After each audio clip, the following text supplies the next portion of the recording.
Hello, my dear students. Today I am going to discuss two important questions. The first is, how are Himalayas a boon for India? And second, how are the physiographic divisions of India complementary to each other? First, how Himalayas a boon for India? Boon means blessing. The Himalayas stands on our northern boundary as a sentinel and protect us from foreign invasion. 2. The Himalayas blocks the path of Siberian cold wind during the winter season and keeps India comparatively warm. Third, the Himalayas blocks the southwest monsoon during the summer season and provides rainfall uniformly in India.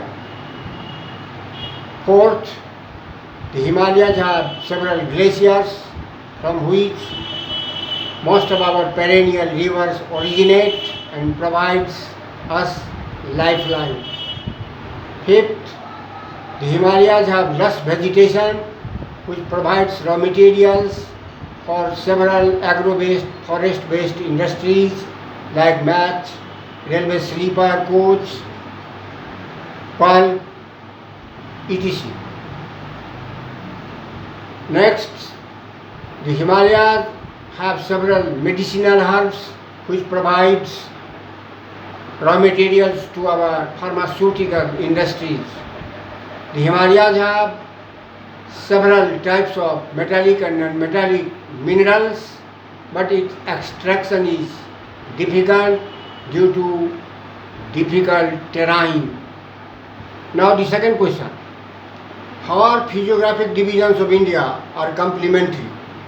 As you know, India has three physiographic divisions: the Great Himalayan Mountain System, the Great Plains of India, and the Great Peninsular Plateau.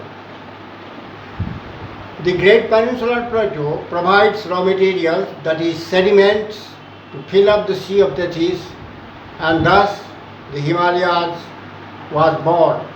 So it helps, the Peninsular Plateau helps in the formation of the Himalayas.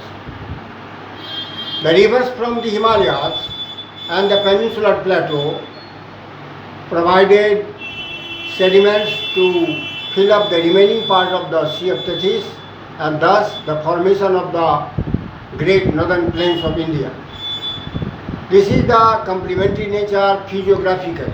Now, economically too, these three physiographic divisions are complementary for India. The Great Northern Plains have most fertile alluvial soils, which is the granary of India. It provides us food, fodder, fabrics, and different types of infrastructural facilities to settle, and so this plain has very dense population. The second is, the Great Peninsular Plateau have old crystalline, igneous and metamorphic rocks.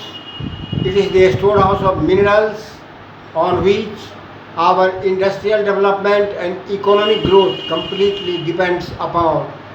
The third is, the Himalayas. It provides us different types of medicinal herbs, flora and fauna, and its glaciers is the source of our perennial rivers. It has also different types of minerals, and so these physiographic divisions are complementary geologically and physiographically. Now this chapter is completed. In the next class, chapter 3, drainage, will be started. Thank you.